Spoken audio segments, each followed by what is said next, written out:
أعوذ بالله من الشيطان اللعين الرجيم بسم الله الرحمن الرحيم الله نور السماوات والأرض مثل نوره كمشكاة فيها مصباح في زجاجة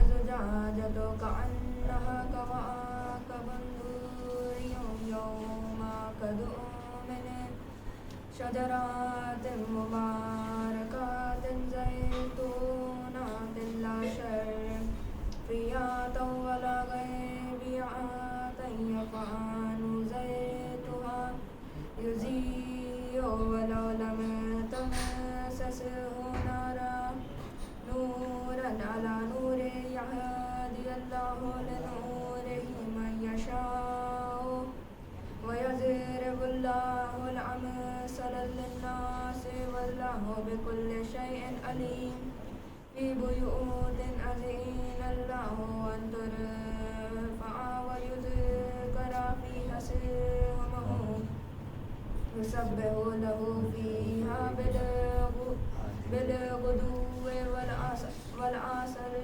رجال لا تلهيهم تجارة ولا بيع عن ذكر الله إقام الصلاة وإيتاء الزكاة يخافون يوما تقلب فيها القلوب والأبصار ليجزيهم الله أحسن ما عملوا ويزيدهم من فضله والله يرزق من يشاء بغير حساب والذين كفروا أعمالهم كسراب بقيعة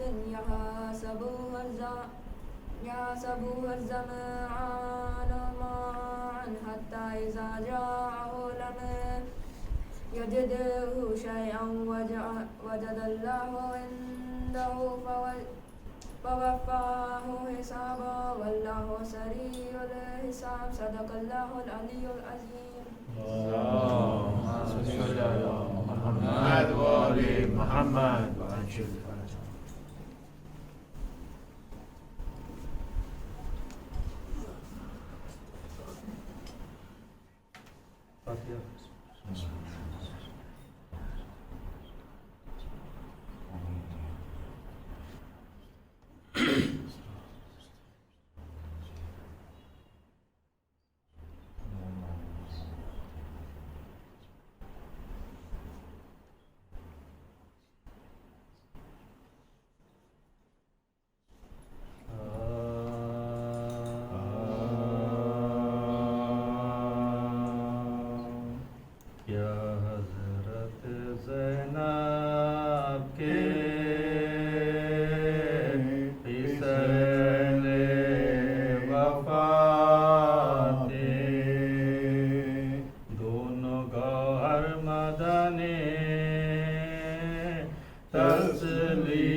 جب داخل جنت ہوئے وہ شیخ فدائی، مسلم کے یتیموں نے بھی جان اپنی گوائی، حضرت کو بڑے داغ ملے تشنا نبی میں، ماتم کی صفیں بچھنے لگی معصوم نبی میں، گھر میں یہ طلع تم تا کہ آئے علی اکبر کی عرض پھوپھی سے ذرا سنیے تو مادر، روتی ہوئی گھبرا کے اٹھی زینب مضطر، پاس آ کر کہا خیر تو ہے اے میرے دلبر، ماتم میں بجا ہوش ہمارے نہیں بیٹا، بھائی تو کہیں رن کو سدھا رے نہیں بیٹا، رو رو کے تب یہ کہنے لگے اکبر ذیشان،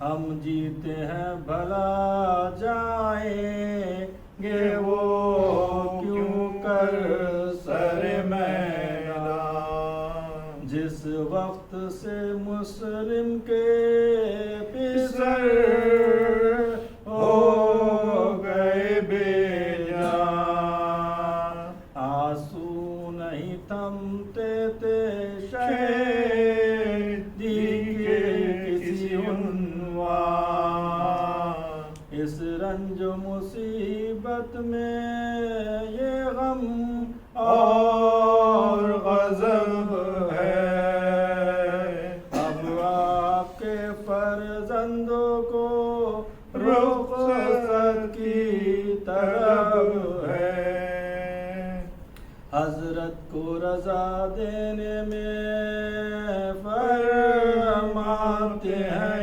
انکار، وہ دونوں جری پاگے جاتے ہیں ہر بار، سمجھتے ہیں تو چھاتی سے لگا کر شہ ابرار، ماں تم کو رضا دینے نہ دینے کی ہے مختار، اس باب میں رو رو کے شبیر سے پوچھو، مرنے کا ارادہ ہے تو ہم شیر سے پوچھو،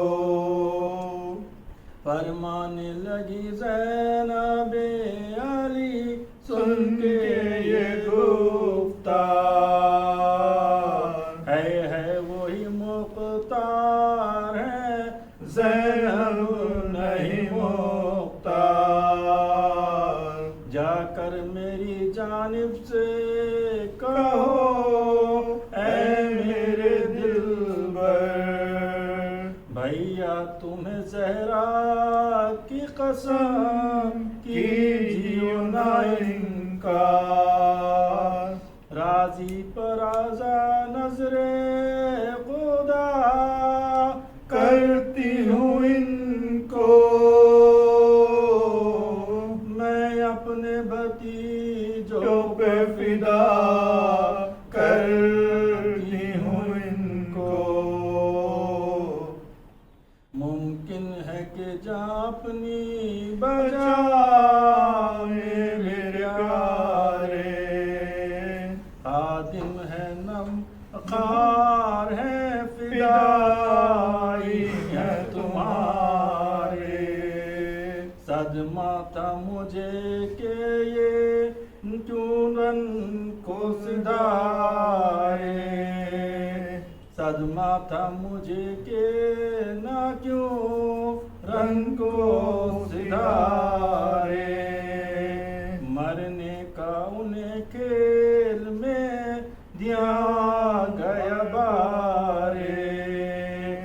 روکیں گے انہیں آپ تو غم کھاؤں گی بھائی.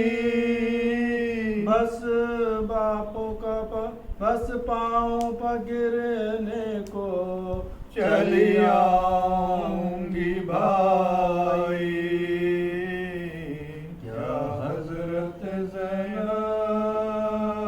کے پسر اہل وفا تھے. جزاک اللہ. اللہم صلی علی محمد و آل محمد.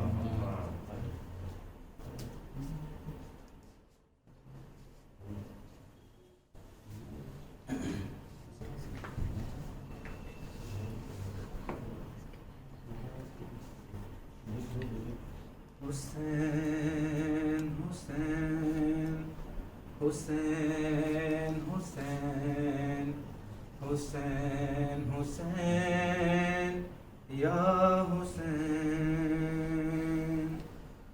حسین الغریب الغریب الحسین. حسین الشہید الشہید الحسین. حسین الغریب الغریب الحسین.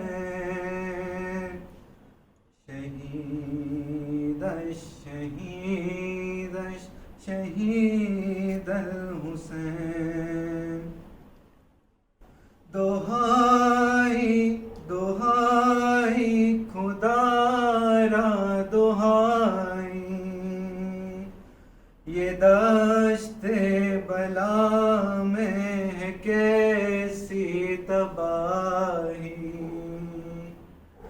بہایا ہے کس نے یہ خون محمد.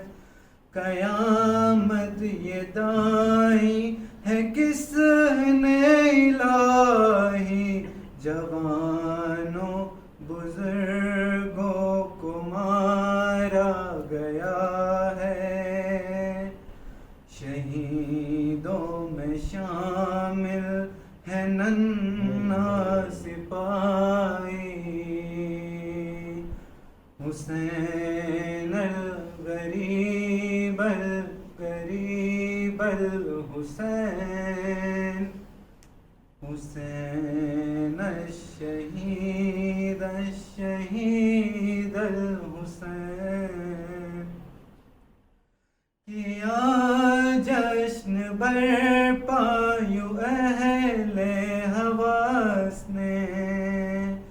شہیدوں کے لاشوں پہ ڈنکے بجائے.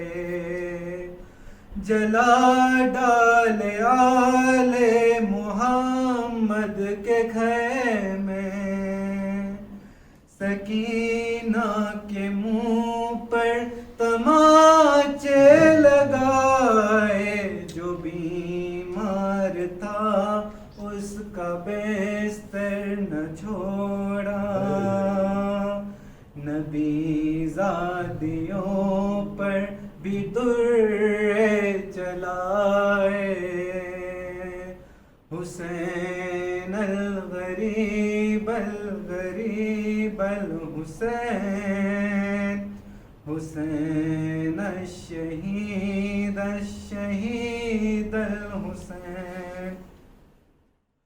اٹھی اپنے مرکز سے بنت محمد. سیاہ شب کی چادر میں چہرہ چھپا کر گئی کربلا میں. تو اس نے یہ دیکھا ہے بوسیدہ اڑتے میں ایک لاش بے سر بدن سارا تیروں سے چلنی پڑا ہے لہو میں ہے ڈوبا ہوا سارا بے کر حسین الغریب الغریب الحسین حسین الشہید الشہید الحسین تڑپ کر وہ چلائی شبیر بیٹا لہو میں نہائے وہ سر بھی جدا ہے تبر کس نے مارے ہیں سارے بدن پر یہ تیروں پہ کس نے جنازہ رکھا ہے کہاں ہے میرا لال عباس بولو میں پوچھوں گی اس سے یہ کیسے ہوا ہے حسین الغریب الغریب الحسین شہید الشہید الشہید الحسین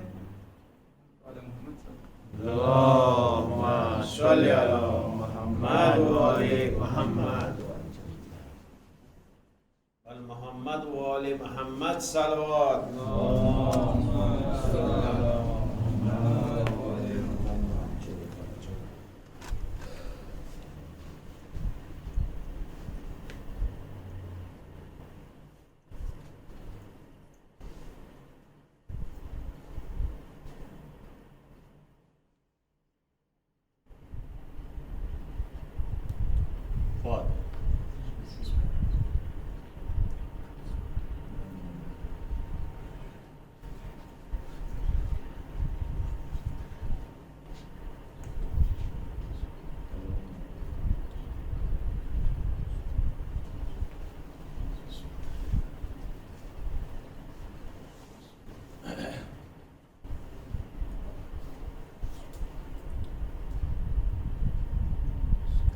لا حول ولا قوة إلا بالله العلي العظيم أعوذ بالله من الشيطان الرجيم بسم الله الرحمن الرحيم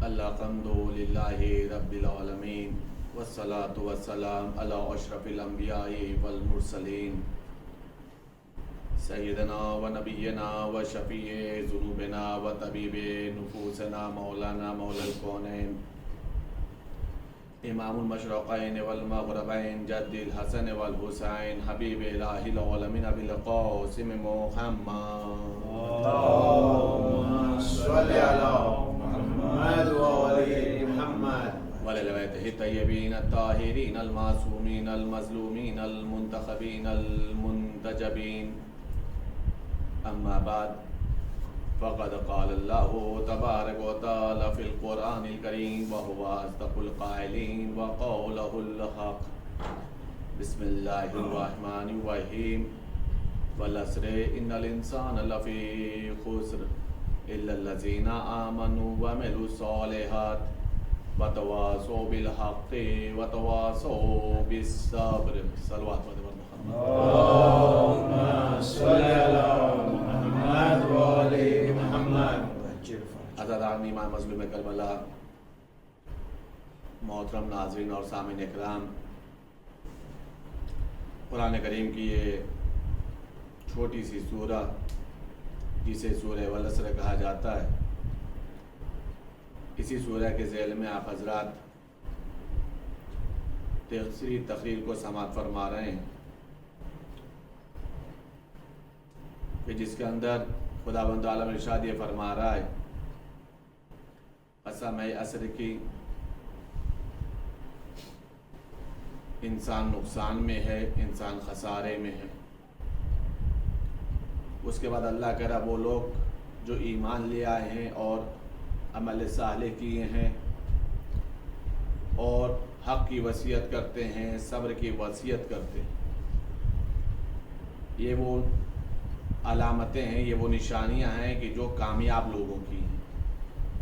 ایک ایمان کا لے آنا، ایک عمل صالح کرنا، اور اس کے بعد حق کی وصیت کرنا، پھر صبر کی وصیت کرنا۔ اکثریت کو اللہ نے خسارے والا قرار دیا ہے، زیادہ تر انسان نقصان میں، اور اس کے بعد اللہ کہہ رہا ہے اللہ کا جو لفظ آتا ہے وہ مستثنیٰ کے لیے آتا ہے، یعنی اکثریت میں سے جدا کیا جائے۔ بالکل آسان سی آیت جو آپ سب کے ذہن میں ہے، قُلْ لَا أَسْأَلُكُمْ عَلَيْهِ أَجْرًا إِلَّا الْمَوَدَّةَ فِي الْقُرْبَى، میرے پیغمبر آپ کہہ دیجئے ہم کچھ نہیں چاہتے، سب کا انکار ہو گیا۔ پھر کہا اللہ، یعنی یہ کہ اب ہمیں اگر اجر رسالت دینا ہے تو مودت اہل بیت دے دو، یا پھر اس سے بھی آسان پہنچا دوں کہ ہم جب کلمہ پڑھتے ہیں تو اکثریت کا انکار کرتے ہیں، لا الہ، کوئی خدا نہیں، کوئی خدا نہیں، تمام بتوں سے انسان براءت کر لیتا ہے، الا اللہ، ایک وحدہ لا شریک، سوائے اللہ کے۔ تو اس کا مطلب یہ ہوا ہے کہ جب خداوند عالم اکثریت کا انکار کرتی ہے اور اس کے بعد جب لفظ اللہ استعمال کرتا ہے خداوند عالم، تو پھر وہ مختصر والا معاملہ ہوتا ہے، الا الذین آمنوا وعملوا الصالحات، وہ لوگ جو ایمان لے آئے ہیں اور عمل صالح کرتے ہیں، حق کی وصیت کرتے ہیں اور صبر کی وصیت کرتے ہیں۔ اس کا مطلب یہ ہے کہ زیادہ تر انسان نقصان میں ہے، صرف اور صرف ایک اقلیت ہے، مختصر افراد ہیں، چھوٹی سی ایک جماعت ہے جس کے اندر یہ کوالٹی اور یہ علامتیں پائی جاتی ہیں کہ وہ ایمان بھی لاتے ہیں، عمل صالح بھی کرتے ہیں، حق کی وصیت بھی کرتے ہیں اور صبر کی بھی وصیت کرتے ہیں۔ ہماری جو گفتگو چل رہی ہے وہ عقیدہ اور عمل کے سلسلے سے چل رہی ہے۔ میں لگاتار ایک بات عرض کر رہا ہوں کہ عقیدہ وہی عقیدہ مستحکم ہے جو قرآن کے مطابق ہو۔ عقیدہ کا قرآن سے ہٹ کر کے ہے تو پھر وہ عقیدہ صحیح عقیدہ نہیں ہے، اور عمل بھی وہ ہونا چاہیے جو قرآن اور اہل بیت کے ذیل میں انسان انجام دیتا ہو، یعنی اہل بیت کو آئیڈیل اور نمونہ عمل مانتا ہو، تبھی جا کر کے وہ انسان کا عمل عمل صالح کہلائے گا۔ عزیزان گرامی، اگر انسان اپنا عمل یا اپنا عقیدہ قرآن اور اہل بیت کے ذیل میں رکھتا ہے، اس سانچے میں رکھتا ہے، اس سائے میں اپنی زندگی گزارتا ہے، تو معصوم کی حدیث ہے، معصوم کی حدیث ہے، آج ہی میں نے اس حدیث کو پڑھا ہے تو آپ کے نظر حدیث سماعت کر رہا ہوں، آج ہی میں نے اس حدیث کو پڑھا ہے کہ جس میں معصوم ارشاد فرمایا، اگر کوئی انسان، اگر کوئی شخص اپنی زندگی، اپنا عقیدہ، اپنا عمل قرآن اور سنت نبوی یعنی سیرت پیغمبر کے سائے میں اختیار کرتا ہے، یعنی عقیدہ اس کا قرآن کے مطابق ہو، اس کا عمل سیرت پیغمبر کے مطابق ہو، تو معصوم ارشاد فرمانے کہ اس کا عقیدہ اور عمل اتنا مضبوط ہوتا ہے، اتنا قوی ہوتا ہے کہ ممکن ہے کہ پہاڑ میں زلزلہ پیدا ہو جائے لیکن اس کے ایمان پہ حرف نہیں آنے والا ہے۔ پہاڑ میں تزلزل پیدا ہو جائے گا، پہاڑ اپنی حرکت کر بیٹھے گا، لیکن اس انسان کے ایمان میں ذرہ برابر بھی حرف نہیں آنے والا۔ کب؟ جب وہ قرآن اور سنت نبوی، سیرت پیغمبر اور آل پیغمبر کے تحت میں اپنا عقیدہ رکھے گا اور اپنا عمل رکھے گا۔ اس چیز کو بہت ہی انسان غور و فکر کرے، توجہ چاہ رہا ہوں، اسی عقیدے کے اوپر گفتگو کرنی ہے تاکہ ہم اسی مجلس حسین کے ذریعے سے کم اپنے عقیدے کو مستحکم کر سکیں۔ اور ہمارے پاس کوئی ذریعہ بھی نہیں ہے، اور ہمارے پاس کوئی ذریعہ بھی نہیں ہے کہ جس کے ذریعے سے ہم اپنے قوم کے چھوٹے بچوں تک صحیح عقیدوں کی تعلیمات پہنچا سکیں۔ یہ صدقہ ہے بی بی زینب کا فرش عزا بچھا کر کے کہ پوری کائنات میں صحیح عقیدوں کی تعلیمات پہنچ جا رہی ہے۔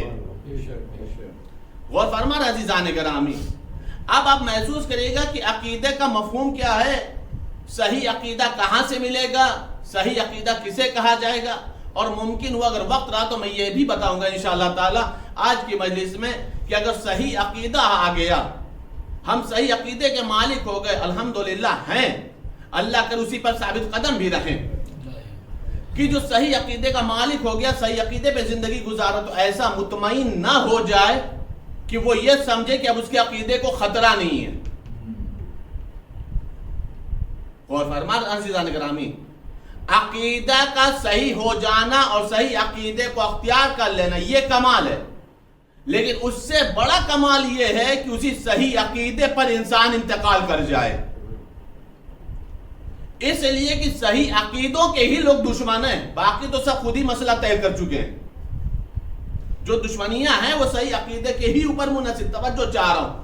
اب مسئلہ یہ کہ صحیح عقیدے کا سورس کیا ہو، کیسے انسان صحیح عقیدہ حاصل کرے، توجہ چاہ رہا ہوں، بہت ہی نازک گفتگو، صحیح عقیدہ کیسے حاصل ہو۔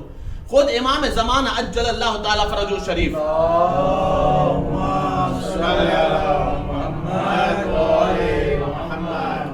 صحیح عقیدے کسی سے مولا امام زمانہ کا جملہ ملاحظہ فرمائے۔ مولا امام زمانہ نے ایک توقی لکھی ہے، اس توقی کے اندر مولا امام زمانہ فرما رہے ہیں اگر تم نے معارف دینی، یعنی یہی دینی عقائد، دینی احکام، اگر تم نے ہم اہل بیت سے ہٹ کر کے کسی اور سے لیا تو تم اس منزل پر پہنچ جاؤ گے کہ کہیں تم ہمارا ہی انکار نہ کر بیٹھو۔ اور کیا کتنا نازک مسئلہ ہے۔ اگر تم نے معارف، یہ خود امام زمانہ کا یہ جملہ ہے عزیزان گرامی، خود امام زمانہ فرمان اگر تم نے معارف دینی کو ہم اہل بیت سے ہٹ کر کے کسی اور سے لیا تو وہ کہاں تک پہنچا دے گا تمہیں؟ ممکن ہے کہ تم ہمارا ہی انکار کر بیٹھو۔ ظاہر سی بات ہے جس نے اہل بیت کے دروازے سے نہیں لیا ہے وہ تمہیں اہل بیت کے دروازے تک پہنچائے گا کیسے؟ یہ تو عقلی مسئلہ ہے نا، یہ تو بالکل سیدھی سی بات ہے نا کہ جس نے خود اہل بیت سے نہیں لیا ہے وہ تمہیں اہل بیت کے دروازے تک پہنچائے گا کیسے؟ اسی لیے امام زمانہ نے توقی میں یہ جملہ ہے مولا امام زمانہ کا، مولا امام زمانہ فرما رہے اگر تم نے معارف دینی کو ہم اہل بیت سے ہٹ کر کے کسی سے لیا ہے تو وہ ممکن ہے کہ تمہیں وہاں تک پہنچا دے کہ تم ہمارا ہی انکار کر بیٹھو۔ ایک چیز اور عزیزان کرام، امام موسیٰ کاظم علیہ السلام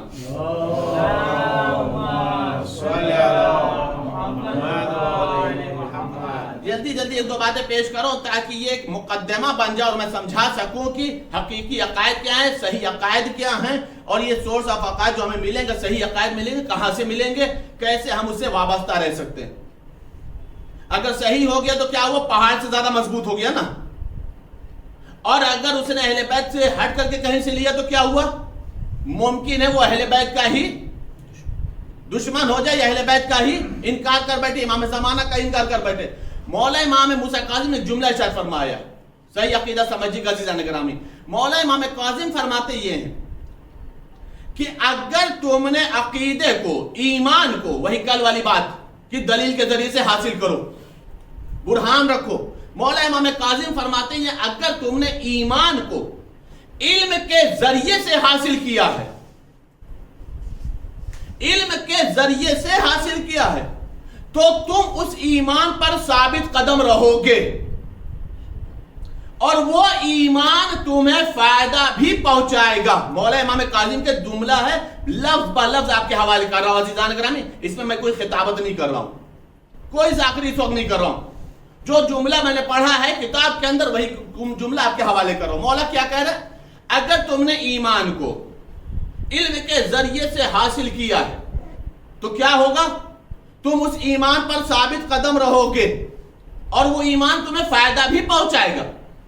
اس کے بعد مولا کہہ اگر تم نے وہ ایمان بغیر علم کے حاصل کیا ہے تو جیسے ایمان آیا تھا ویسے ہی رخصت بھی ہو جائے گا۔ غور کر رہے ہیں عزیزان گرامی، جس راستے سے وہ آیا تھا جتنا جلدی آیا ہے اتنا ہی جلدی چلا بھی جائے گا، رخصت بھی ہو جائے گا۔ مطلب کیا ہوا؟ یعنی صرف اور صرف خاندان کی بنیاد پر اپنے آپ کو مومن مت سمجھو۔ کیا سن رہے ہیں آپ؟ صرف اور صرف خاندان کی بنیاد پر مومن مت سمجھو، میں مومن، میرا بابا مومن، میرا دادا مومن، میرا آبا و اجداد مومن، لہٰذا ہم بھی مومن۔ تو یہ جو ایمان والا راستہ آیا ہے نا، یہ تمہارے پاس بغیر دلیل کے آیا ہے، بغیر علم کے آیا ہے۔ مولا کیا فرما رہے؟ اگر ایسا ایمان ہے کہ جس کے اوپر علم کی بنیاد نہیں رکھی ہے تو جیسے آیا ہے ویسے ہی واپس بھی چلا جائے گا۔ کیوں؟ اس لیے کہ اس میں استحکام نہیں ہے، اس میں مضبوطی نہیں ہے، اس میں کوئی بنیاد نہیں پائی جا رہی، کوئی بنا نہیں پایا جا، تم نے کچھ محنت ہی نہیں کی ہے۔ یہ مولا کا جملہ ہے، مولا امام کاظم کا جملہ ہے عزیزان گرامی، یہ ہماری ذاکری نہیں ہے، میں نے پھر عرض کیا ہے۔ مولا کیا فرما رہا ہے؟ یہ اپنے چاہنے والوں کو بیدار کر رہے ہیں، اپنے چاہنے والوں کے ضمیروں کو مولا امام کاظم جھنجھوڑ رہے ہیں۔ اگر صحیح عقیدہ چاہتے ہو تو علم حاصل کرو، اس دلیل کی بنیاد کے اوپر اپنے عقیدے کو مضبوط کرو، تو وہ تمہیں یہاں فائدہ بھی پہنچائے گا، تمہیں ثابت قدم بھی رکھے گا۔ اس کے بعد مولا امیر المومنین جملہ ارشاد فرما رہے ہیں، مولا امام امیر المومنین ارشاد فرما رہے ہیں جناب کمیل کو مخاطب کر کے، جناب کمیل کتنے باعظمت صحابی ہیں، اور یہ تو مولا کا کرم ہے کہ جس نے اس سے علم حاصل کیا تو انہی کے نام کی مولا نے دعا بھی منسوب کر دی۔ یہ مولا کا کرم ہے کہ مولا کے پاس ہے، مولا دعائے خضر تعلیم کر دیجئے، مولا نے تعلیم کیا تو چونکہ معلم با کمال تھا، متعلم کے اندر ظرف تھا، علم حاصل کرنے کی صلاحیت تھی، تو مولا نے کہا چونکہ تم نے ایک علم کے باب کو کھولا ہے، دعا میں تعلیم کروں گا، نام تمہارا دے دوں گا۔ غور فرما رہا؟ تو مولا امیر المومنین سے جناب کمیل سے جملہ ارشاد فرمایا، مولا فرما رہے کمیل جب بھی کسی چیز کی ضرورت ہو تو تم ہم ہی سے مانگو، اگر تمہارا تعلق صرف ہم سے رہے گا تو تم ہمارے اہل بیت میں سے ہو جاؤ گے۔ ایک صلوات پڑھ دے محمد و آل محمد۔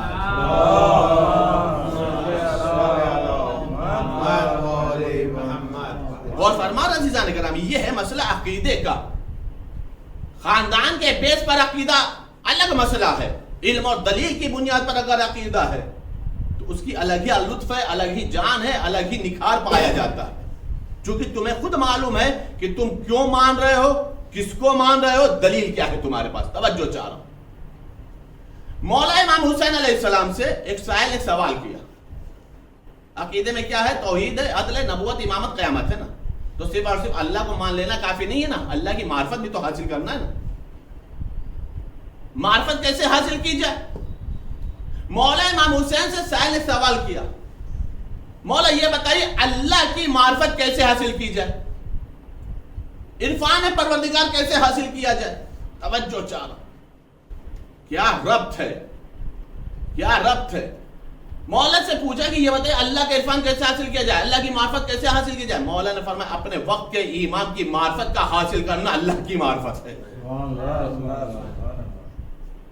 اگر تم نے صرف اپنے وقت کے امام کی معرفت حاصل کرنی، مولا حسین کا جملہ ہے عزیزان گرامی، کیا ہے کہ اگر تم نے صرف اور صرف اپنے وقت کے امام کی معرفت حاصل کر لی تو تم یہ نہ سمجھو تم نے امام کی معرفت حاصل کی ہے، تم نے اپنے معبود کی معرفت حاصل کر لی، اپنے معبود کی معرفت حاصل کر لی۔ یہی جناب کمیل نے مولا امیر المومنین سے ایک سوال کیا تھا، غور کریے عزیزان گرامی، میں نے بہت مقدمہ بنایا ہے، یہ ساری تمہید بنائی ہے، یہ حدیثیں آپ کے سامنے پیش کی ہیں، مولا امام کاظم کی، مولا امیر المومنین کے قول کو بیان کیا، امام زمانہ کے توقیع کو آپ کے سامنے پیش کیا ہے، صرف اور صرف یہی سمجھانے کے لیے کہ عقیدہ مضبوط کیسے ہوگا اور عقیدے کی معرفت کیسے حاصل ہوگی۔ توجہ چاہ رہا ہوں، جناب کمیل نے مولا امیر المومنین سے پوچھا، انشاءاللہ تعالی اس جملے پہ کوئی خاموش نہیں رہے گا، مولا امیر المومنین سے پوچھا مولا یہ بتائیے آپ کی حقیقی معرفت کیا ہے؟ ولایت کا مسئلہ ہے، امامت کا مسئلہ ہے، عقیدے کا مسئلہ ہے نا، آپ کی معرفت کیا ہے؟ مولا نے مسکرا کے جملہ کا کمیل سوال پوچھ لیا ہے تو جواب دے رہا ہوں۔ کیوں؟ مسئلہ کیا ہے؟ ہر ایک کے اندر صلاحیت بھی نہیں ہوتی ہے نا کہ علی کے فضائل گلے سے اتر جائیں۔ یہ تو کمیل کا ظرف ہے جو پوچھ رہا ہے، توجہ چلو، کہا مولا آپ کی معرفت کیا ہے؟ مولا نے فرمایا اللہ نے ہماری معرفت کی طبقہ بندی کی ہے، ہمارے معرفت کے درجات رکھیں. سب کو ہماری معرفت برابر نہیں ہے. سب کو عرفان علی حاصل ہی نہیں ہو سکتا. سب سمجھ ہی نہیں سکتے کہ علی کیا ہے. سب کو معلوم ہی نہیں پڑے گا. ہے بھی عزیزان کرام آج کی تاریخ میں بھی یہ مسئلہ ہے. ایک اگر نیا معجزہ بتا دو, ایک اگر کوئی نیا معجزہ تاریخ سے پڑھ کر کے دکھا دو تو سامنے سے یہ سوال ضرور, آج تک ہم نے سنا نہیں تھا, یہ کہاں سے پڑھ دیا. ایسا لگتا ہے کہ علی کی معرفت ان کے سننے کی محتاج ہے. ہاں توجہ چاروں عزیزان کرام, آج بھی یہ مسئلہ ہے. بڑی مشکل ہوتی ہے ان باتوں کو سمجھانے کے لیے اور سمجھنے کے لیے. کیا مولا آپ کی معرفت کیا؟ مولا نے کیا فرمایا؟ ہماری معرفت طبقوں میں اللہ نے رکھی ہے, درجات رکھے. جیسے ایمان کے درجے ہیں, تقوی کے درجے ہیں, ویسے ہی معرفت کے درجے ہیں. کہا مولا کچھ تو عرض کریے, مولا کچھ تو عرض کریے. مولا نے فرمایا ہمیں سب سے زیادہ اگر کسی نے پہچانا ہے تو میرے خالق نے. میں نے کہا تھا کوئی خاموش نہیں رہے. مجھے اگر سب سے زیادہ کسی نے پہچانا تو میرے رب نے. کیوں؟ اس لیے کہ اس کے علم اس کی ذات سے جدا نہیں ہے. اس نے مجھے پیدا کیا ہے, اس نے مجھے خلق کیا ہے. اگر مجھے سب سے زیادہ کسی نے پہچانا ہے تو کون ہے؟ میرا معبود, میرا خالق, میرا مالک. اس کے بعد اگر کسی نے مجھے پہچانا ہے تو اس نے پہچانا ہے کہ جس کے نور کا میں جز ہوں.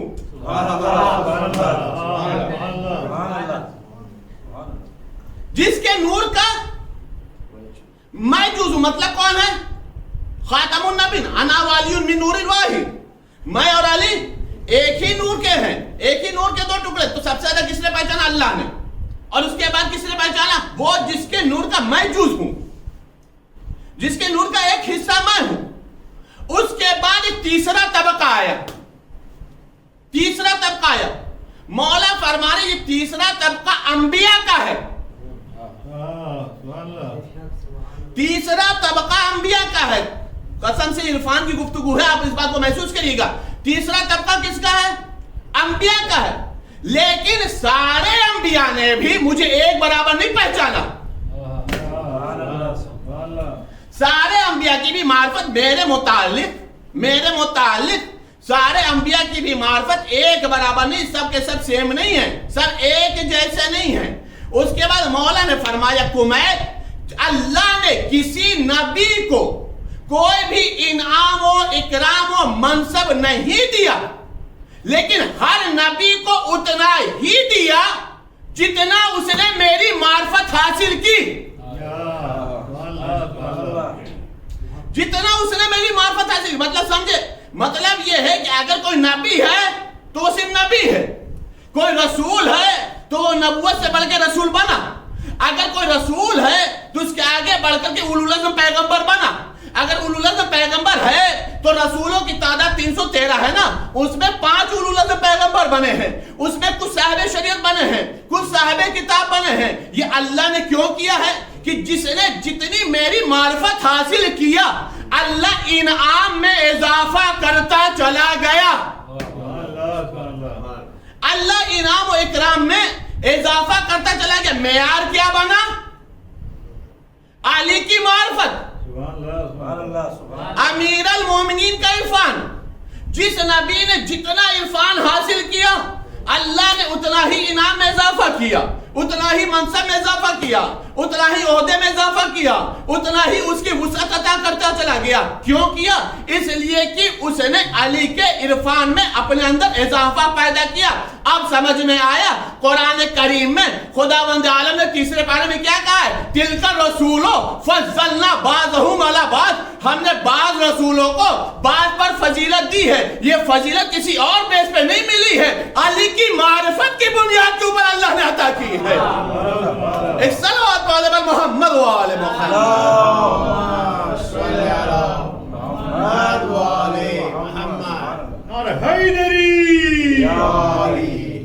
یہ اللہ نے علی کی معرفت کی بنیاد پر رسولوں میں فضیلتیں رکھی ہیں, اور کوئی مسئلہ ہی نہیں ہے. بھیجا اسی نے ہے, رسول اسی نے بنائے, تو مسئلہ کیا تھا؟ جس نے جتنی فضیلت صاحب فضیلت بنا ہے، بیس ہے امیر المومنین کی معرفت. عزیزان گرامی، آپ ایک روایت سنتے رہتے ہیں، ایک روایت اور ایک حدیث سنا کرتے ہیں اکثر و بیشتر، اسی سے ملتی جلتی ایک اور حدیث ہے. جو روایت سنتے رہتے ہیں وہ کیا ہے، جو حدیث سنتے رہتے ہیں وہ یہ ہے کہ ہمارے شیعہ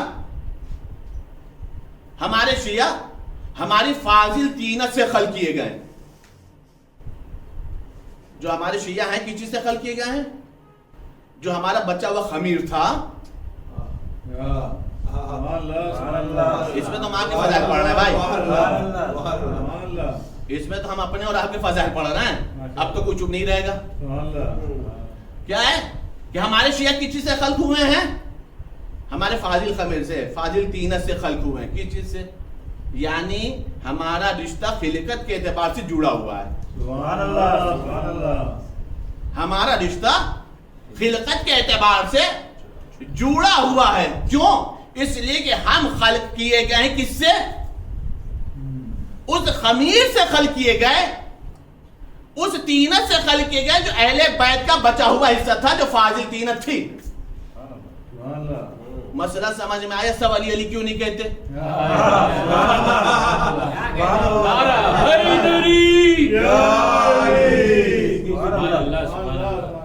مسئلہ سمجھ میں آیا؟ سب علی علی کیوں نہیں کہتے؟ بھائی جس کا اندر جس کا خمیر ہے، جس کے اندر جس کی طینت ہے، جو جس کے ذریعے سے خلق ہوا ہے، تو وہ اسی کو پکارتا ہے. ہم پکارتے ہیں، ہمارے اوپر اعتراض نہ کرو. مسئلہ یہ ہے کہ تم کہتے نہیں ہو. اعتراض تمہارے اوپر ہونا چاہیے کہ تم وہاں پر اتنے کمزرف تھے، اتنے کمزرف تھے کہ تمہاری خلقت میں اللہ نے ان مقدس طینتوں کو شامل نہیں کیا، ان مقدس خمیروں کو شامل نہیں کیا. یہ تو حدیث آپ سنتے رہتے ہیں، یہ حدیث آپ سنتے رہتے ہیں، لیکن عزیزان گرامی اسی سے ملتی جلتی ایک حدیث اور ہے جس کے اندر مولا امیر المومنین فرماتے ہیں کہ ہمارے شیعہ لفظ یاد رکھیے گا، ہم علی علی کیوں کہتے ہیں، ہم یا علی کیوں کہتے ہیں، ہم نعرہ حیدری کیوں لگاتے ہیں. غور فرما رہے عزیزان گرامی، مولا امیر المومنین فرما رہے ہمارے شیعہ ہمارے نور کی کرنیں ہیں. ہمارے شیعہ ہمارے نور کی کرنیں ہیں. اب سمجھ میں آیا ہم علی علی کیوں کہتے ہیں؟ عزیزان گرامی، کرنوں کا وجود ہے ہی جب تک وہ نور سے جدا رہے نہ ہونے پائیں، جب تک وہ نور سے جدا نہ ہونے پائیں. عزیزان گرامی، اگر کرنیں نور سے جدا ہو جائیں تو کرنوں کا وجود ختم ہو جاتا ہے. اسی طریقے سے اگر ہم علی و حسین سے جدا ہو جائیں تو ہمارا وجود ختم ہو جائے. ایک صلوات پڑھیں پر محمد و آل محمد.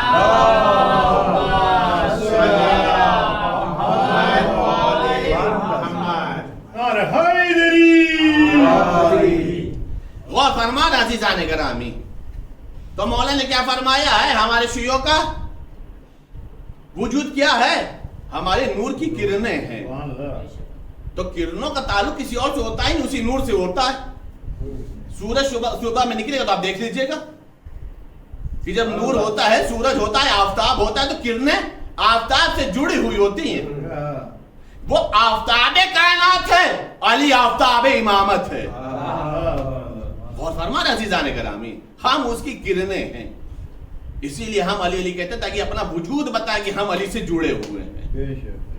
اور فرمان عزیزان گرامی، تو یہ ہے معرفت کا مسئلہ.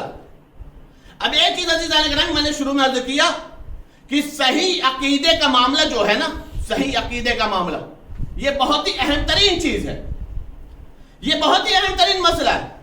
صحیح عقیدے کو قبول کرنے کے لیے توجہ رکھیے گا عزیزان گرامی، صحیح عقیدے کو قبول کرنے کے لیے دو چیزیں اہم ہیں. ایک طہارت نسل، ایک شرافت نفس. ایک نفس کا شریف ہونا، رذیل نہ ہونا، ذلیل نہ ہونا، گندا نہ ہونا. شرافت نفس، کچھ کہا جائے تو قبول کر لے.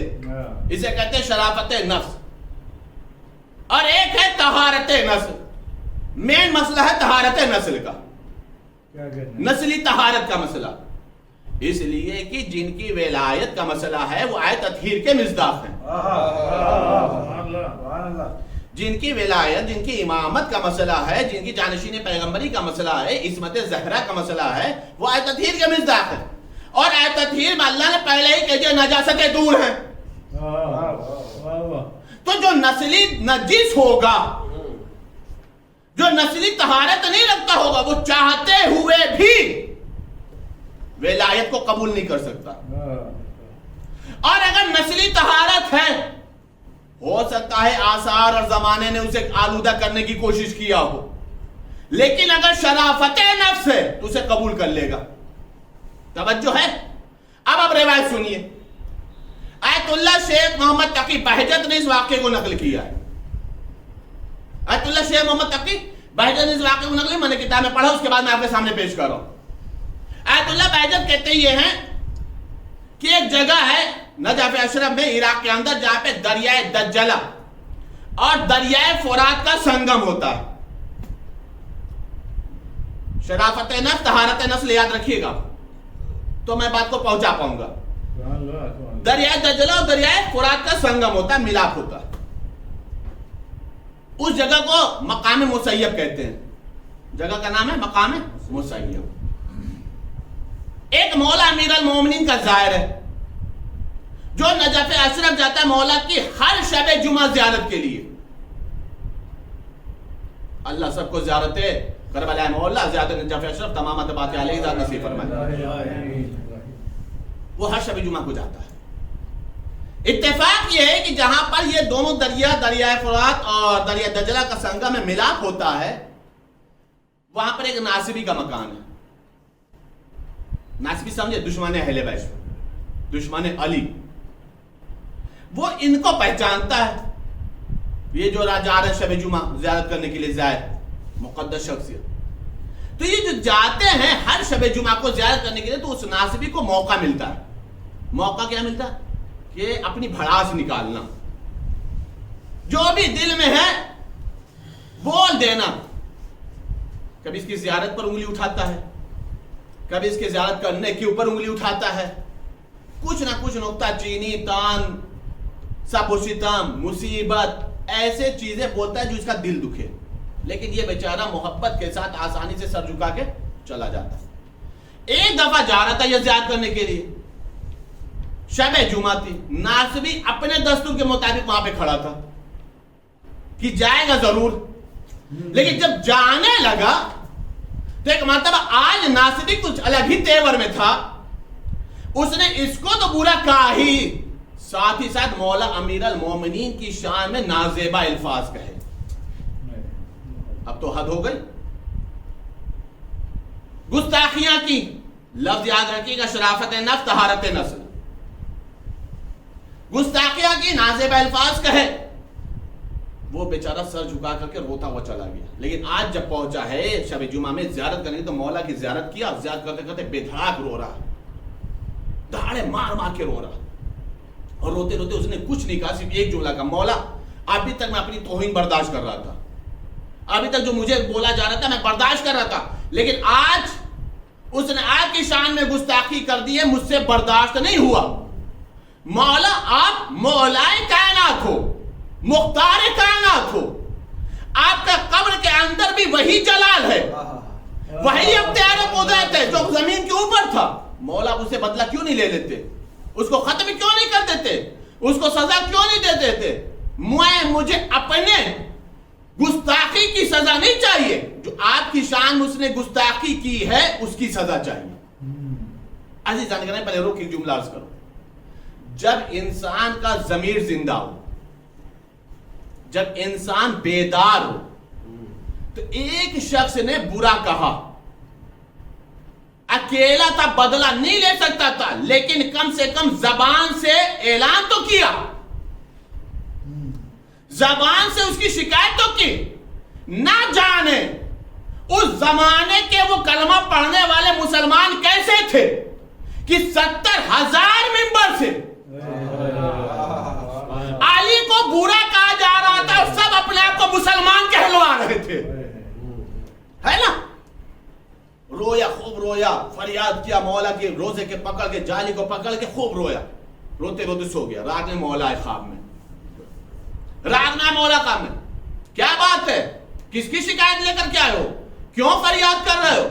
کہا مولا وہی شخص جو دریا دجلہ اور فرات کے سنگم کے پاس کنارے بیٹھا رہتا ہے، آج اس نے آپ کی شان میں گستاخی کی، آپ اسے سزا کیوں نہیں دیتے؟ قسم خدا کی روایت سنیے گا، نتیجہ محسوس کریے گا۔ مولا نے فرمایا میں اسے دنیا میں سزا نہیں دوں گا۔ مولا کیوں نہیں دیں گے؟ مولا کا جواب سنے، اس کا ایک حق ہمارے اوپر ہے۔ کتنے کریم ہیں اہل بیت، سبحان اللہ، کتنے کریم ہیں اہل بیت، کتنے شریف ہیں اہل بیت، ایک حق ہے اس کا ہمارے اوپر۔ مولا کون سا حق ہے جو آپ سزا نہیں دے رہے ہیں؟ اتنے دن سے میں برداشت کر رہا ہوں اس کو۔ مولا نے کہا وجہ یہ ہے کہ ایک دن وہ وہیں فرات اور دریا دجلہ کے قریب میں بیٹھا تھا، فرات کا پانی بہ رہا تھا، اس نے فرات کی طرف رخ کیا، اور فرات کی طرف رخ کرتے کرتے اس کے دل و دماغ میں خیال پیدا ہوا یہی فرات ہے جو کربلا میں بہ رہی تھی۔ مسائل نہیں پڑھو، غور کریے گا عزیزان گرامی، یہی فرات ہے جو کربلا میں بہ رہی تھی۔ پیسر سعد نے اسی فرات پر پہرا بٹھالا تھا، اور حسین کے بچوں اصحاب و انصار کو شہید کر دیا۔ اگر پیسر سعد کو حسین کو قتل ہی کرنا تھا تو کم سے کم پانی بند نہ کرتا، پانی پلا دیتا، پیاسا نہ قتل کرتا، سیراب کر دیتا۔ اور یہ کہہ کر کے اس نے میرے حسین کی مظلومیت پر ایک قطرہ آنسو بہا دیا، ایک قطرہ آنسو بہا دیا۔ وہ ایک قطرہ آنسو ہمارے اوپر اس کا ایک حق بنتا ہے کہ چونکہ وہ میرے حسین پر رویا ہے، چونکہ وہ میرے حسین پر رویا ہے، اس لیے میں اسے دنیا میں سزا نہیں دوں گا۔ وہ جو کہہ رہا ہے میں نے اسے ڈھیل دے رکھی، چونکہ اس کا حق ہے۔ سوچو عزیزان کا ایک قطرہ آنسو کو وزنی کتنا ہے، ایک قطرہ آنسو کا وزن کتنا ہے کہ علی کہہ رہے ہیں میں اسے دنیا میں سزا نہیں دوں گا، میں نے ڈھیل دے دی۔ سمجھ گیا، مولا کا میسج مل گیا، مولا کا پیغام مل گیا، خواب سے بیدار ہو گیا۔ جب خواب سے بیدار ہوا، زیارت کیا، صبح روانہ ہو گیا، رخصت ہوا۔ ناصبی کھڑا تھا، ناصبی کھڑا تھا۔ ایک مرتبہ آیا، آنے کا دیکھ جملہ کا، آگے زیارت کر کے کہا ہاں، کہتا تو ہماری شکایت بھی کی ہوگی، ہماری بھی شکایت کی ہوگی۔ کہاں شکایت کیا تھا؟ کہ پھر کیا ہوا؟ دیکھو نا میں تمہارے سامنے کھڑا ہوں۔ کہاں شکایت کیا تو علی نے جواب بھی دیا ہے، شکایت کیا ہے تمہاری تو علی نے جواب بھی دیا ہے۔ کہا کیا جواب دیا؟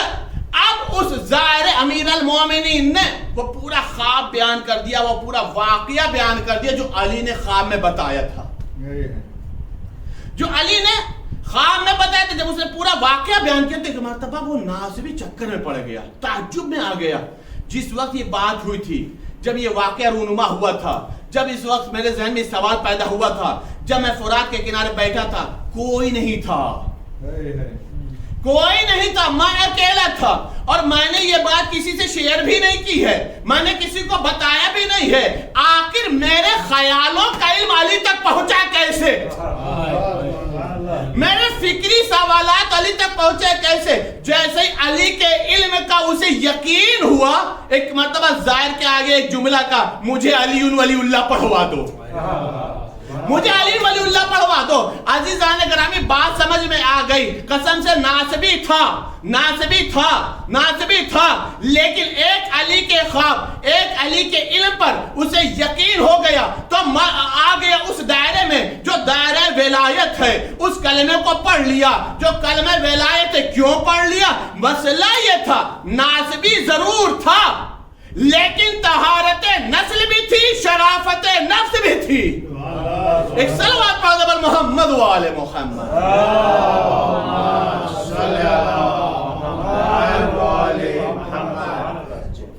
عزیزان گرامی جب طہارت نسل ہو اور شرافت نفس ہو تو انسان کے سامنے ایک چیز پیش کیا جاتا ہے تو وہ در اہل بیت پر آ جاتا ہے، ولایت امیر المومنین کا کلمہ پڑھ لیتا ہے۔ لیکن کب؟ جب ضمیر بیدار ہو، نفس شریف ہو، یہ سمجھنے کے اندر اس کے اندر شعور ہو کہ جو بتایا جا رہا ہے حق بتایا جا رہا ہے، جو سمجھایا جا رہا ہے وہ حق سمجھایا جا رہا ہے. حق کو قبول کرنے کے لیے ظرف چاہیے. جب ظرف حق کو قبول کر لیتا ہے تو انسان خود بخود راہ راست پر آ جاتا ہے، اس کا عقیدہ صحیح ہو جاتا ہے. اب ایک اہم مسئلہ کہ جو صحیح عقیدے کے الحمدللہ ہم زندگی گزار رہے ہیں، میں نے ابھی عرض کیا تھا شروع تقریر میں کہ صحیح عقیدے کو حاصل کرنا کمال جتنا بڑا ہے، اس سے بڑا کمال یہ ہے کہ انسان اس صحیح عقیدے پر اللہ سے ملاقات کر لے، جسے کہتے ہیں خاتمہ بالخیر. اور فرمان عزیزان گئے ابھی صحیح عقیدے کو خطرہ کس چیز سے ہے؟ خطرہ تو ہے اس لیے کہ ہر اچھائی کے دشمن ہوتے ہیں، ہر اچھائی کے دشمن ہوتے ہیں، ہر اچھی چیز کے دشمن ہیں. اور ظاہر سی بات اتنا اچھے عقیدے کے دشمن نہ ہو، ہے یا نہیں؟ تو اس عقیدے کا دشمنی کیا ہے؟ اس عقیدے کی دشمنی کیا، کیسے پتہ چلے کہ کیا ہے دشمنی، اور کس چیز کے ذریعے سے انسان اپنے عقیدے کو بچائے، محفوظ رکھے ان خطرات سے؟ سب سے پہلا مسئلہ سمجھیے آپ، اگر انسان کے اپنا عقیدہ کو محفوظ رکھنا ہے، اگر انسان کو اپنا صحیح عقیدے پر زندگی گزارنا ہے، میں پوری ذمہ داری سے جملہ عرض کر رہا ہوں، تو اس کو اپنے ذہن سے لالچ ہٹانی ہوگی، حریص نہیں بننا ہوگا، حرص کو چھوڑنا ہوگا. جیسے ہی لالچ اپنا ذہن میں جگہ بناتی ہے، انسان کے عقیدے کو خطرہ ہو جاتا ہے.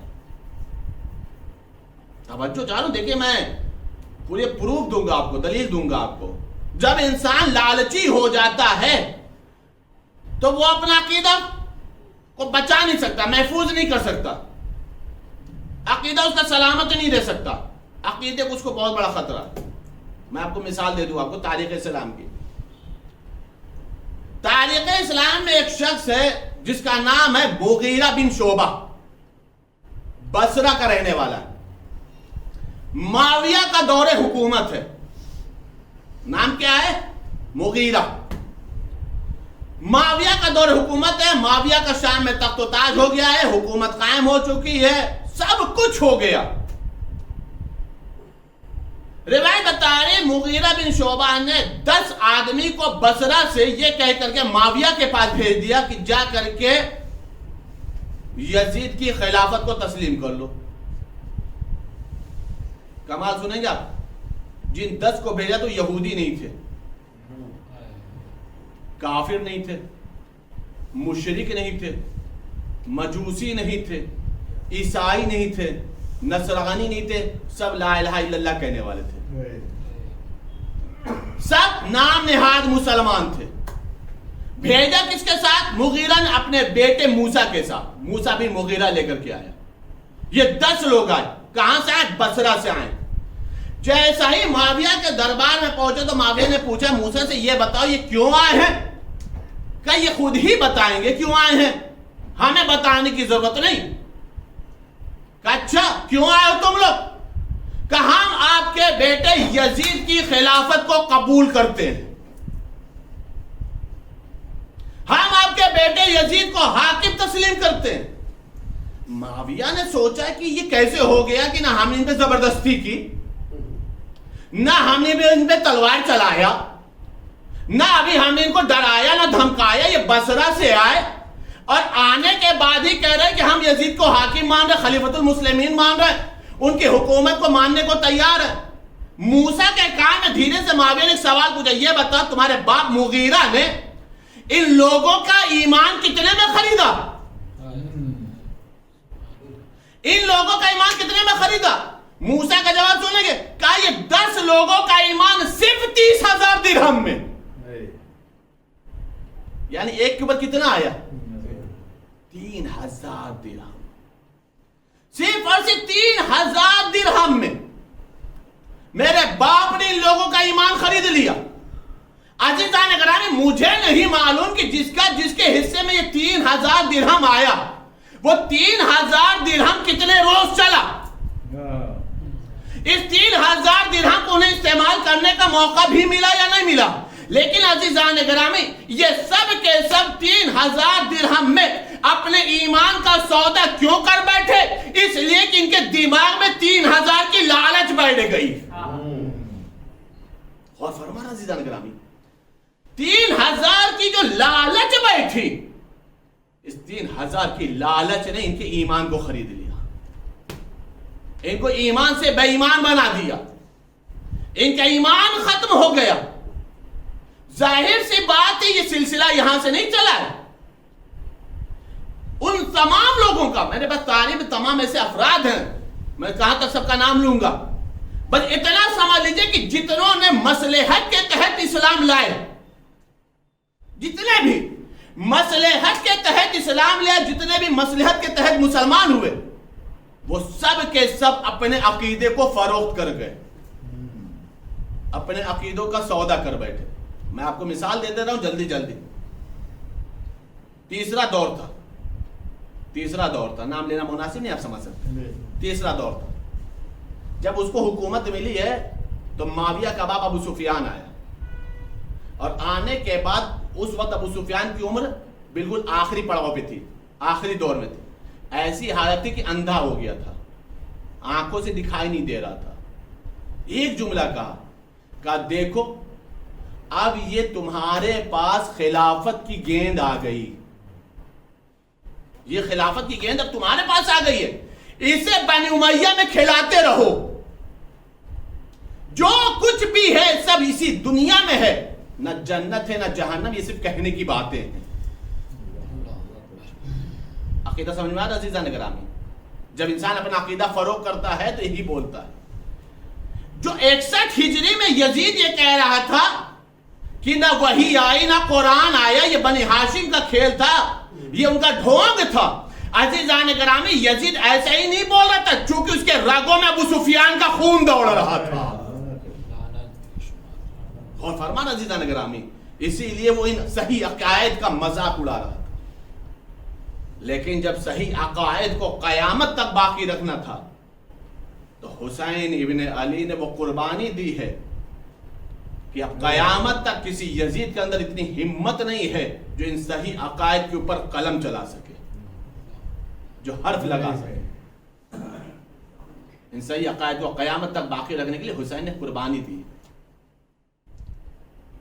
اہل بیت کو قبول کرنے کے لیے نفس کا شریف ہونا ضروری ہے. نفس اگر شریف نہیں ہے تو اہل بیت کو نہیں قبول کر سکتا، نسل اگر پاک نہیں ہے تو اہل بیت کو نہیں قبول کر سکتا.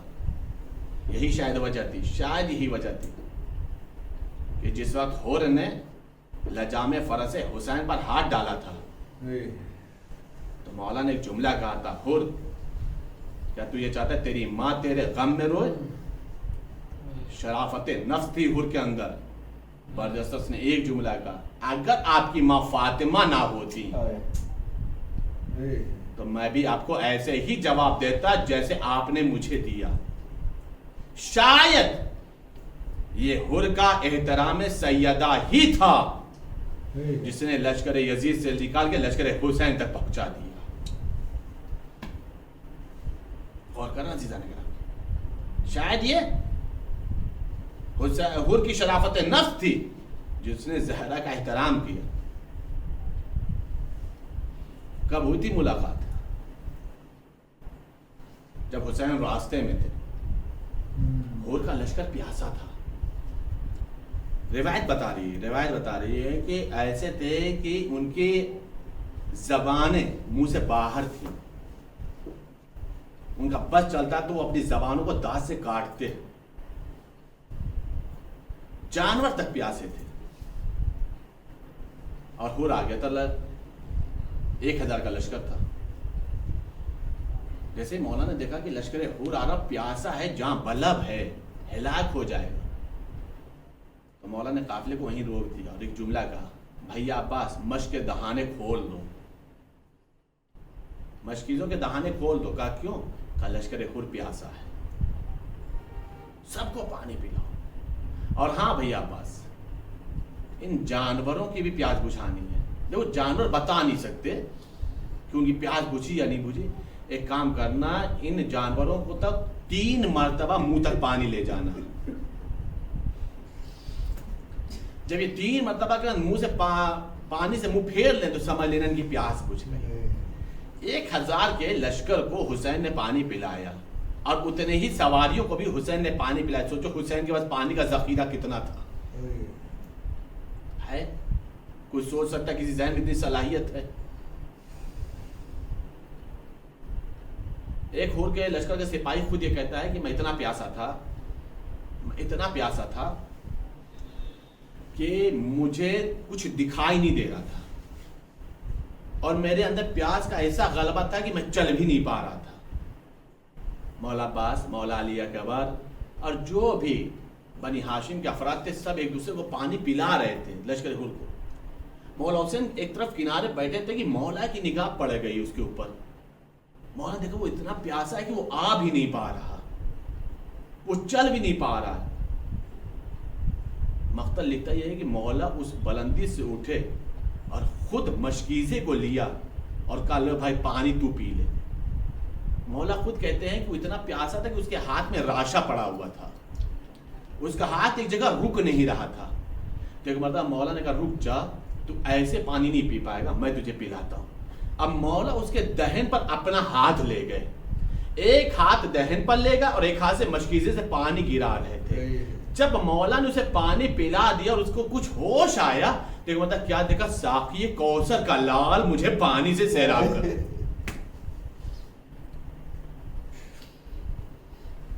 ساقی کوثر کا لال مجھے پانی سے سیراب کر رہا.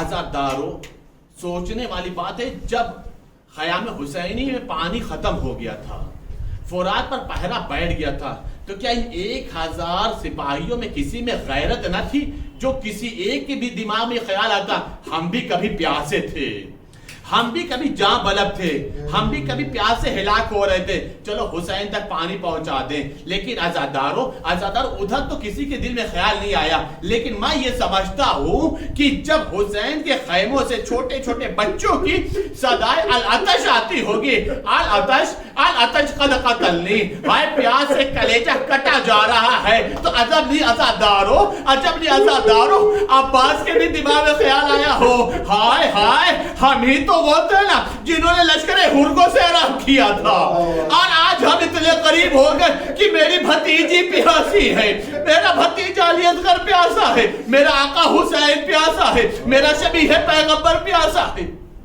اللہ اکبر, اللہ اکبر. آزادارو غیرت جاگی ہے جس کے اندر شرافت نفس تھی. وہ کون تھا؟ وہ حر تھا.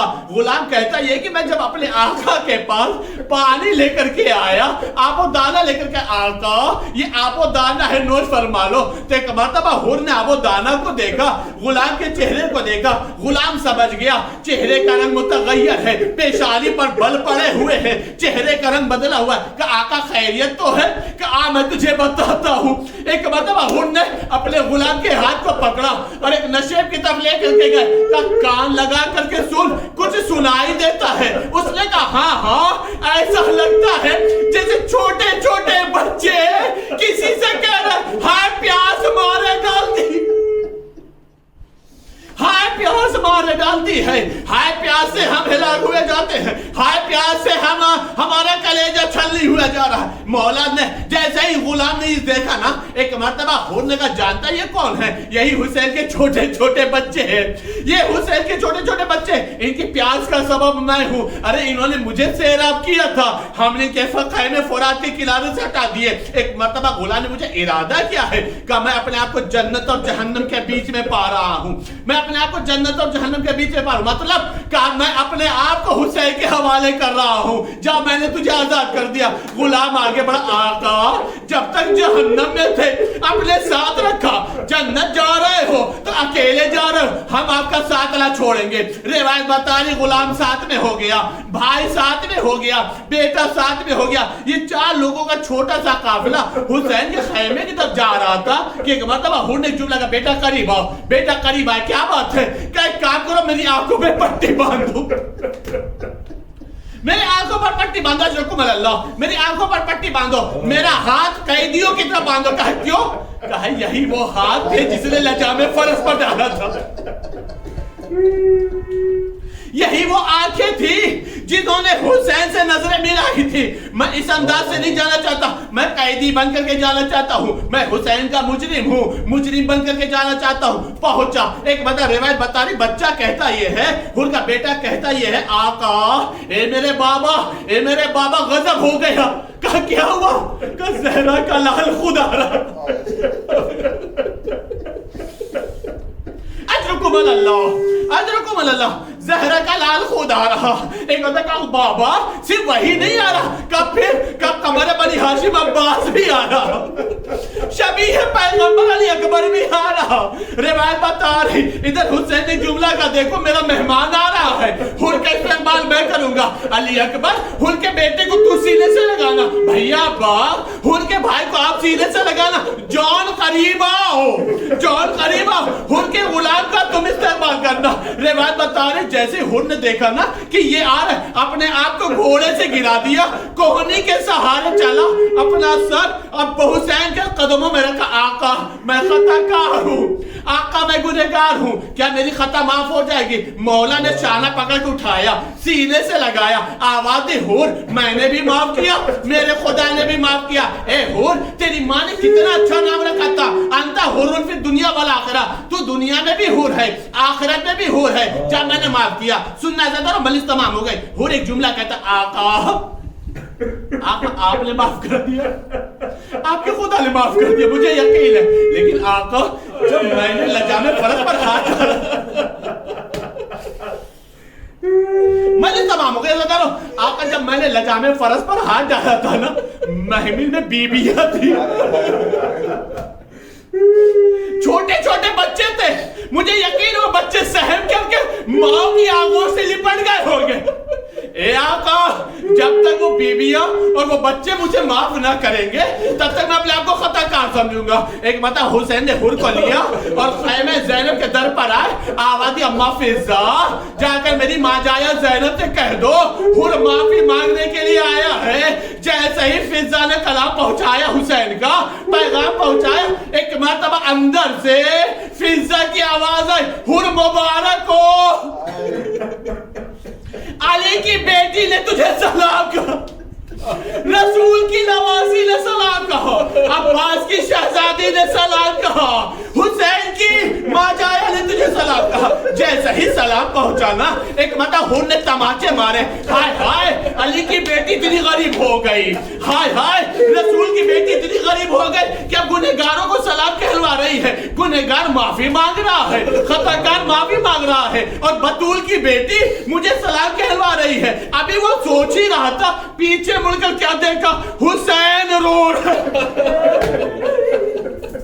پیچھے مڑ کر دیکھا تو کیا دیکھا, حسین رو رہے. کہ آقا آپ کیوں رو رہے ہیں؟ مولا نے جملہ کا حور, ارے حسین شرمندہ ہے, حسین شرمندہ. کہ آقا کیوں شرمندگی کی بات کرتے ہو؟ کہ اے حور, ارے کل تو دشمن بن کر کے آیا تھا تو میں نے تجھے پانی کے شربت سے سیرا کیا تھا, اے حور آج ناصر بن کر کے آیا ہے تو حسین اتنا غریب ہے کہ تجھے ایک کوزہ آب سے تیری مہمان نوازی بھی نہیں کر سکتا, تجھے سیراب.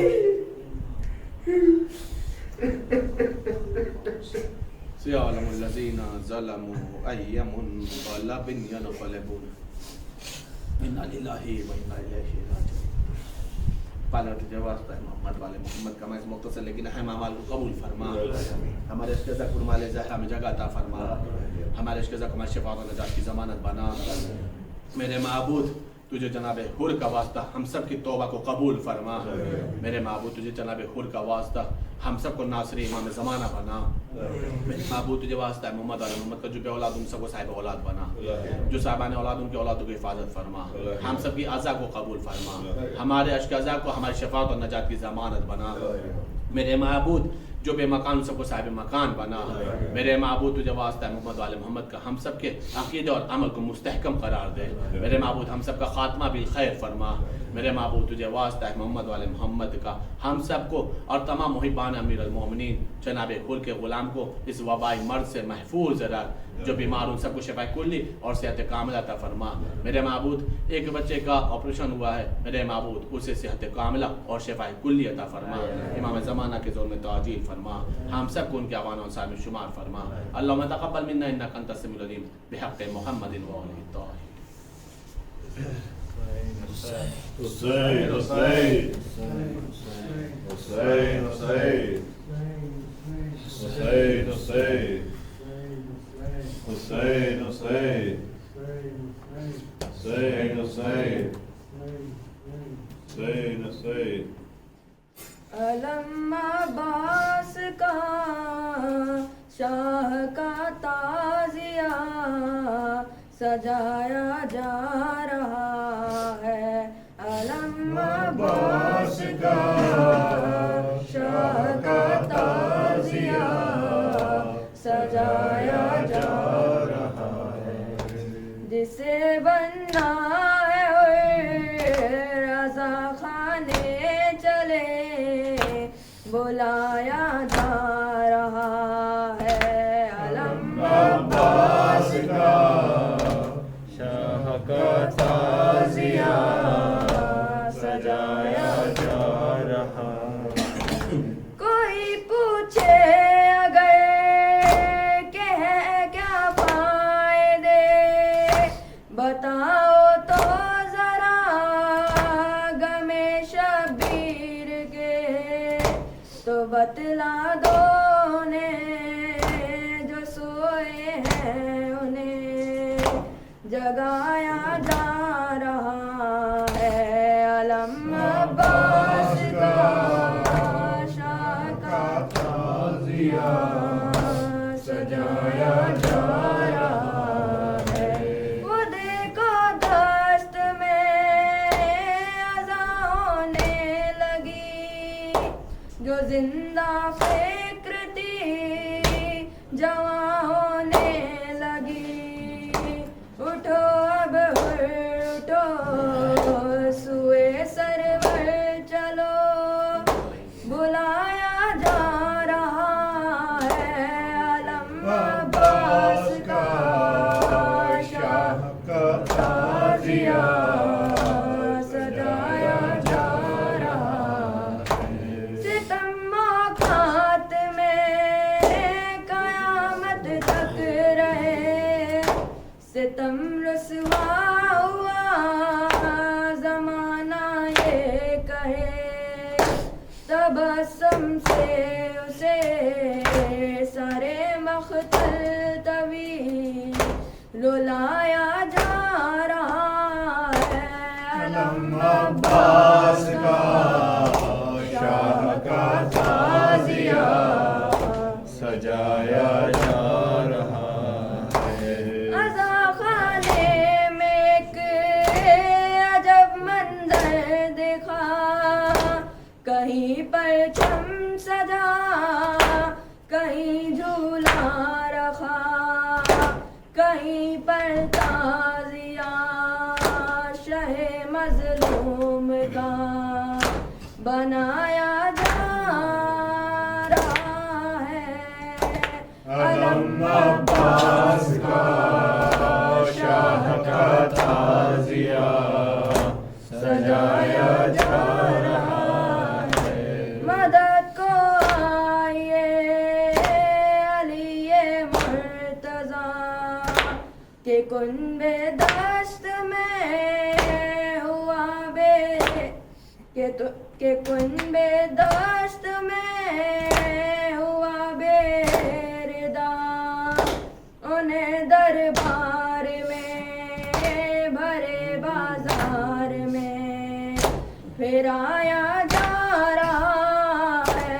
علم عباس کا شاہ کا تعزیہ سجایا جا رہا ہے. یہ فرش اذاں یہاں جو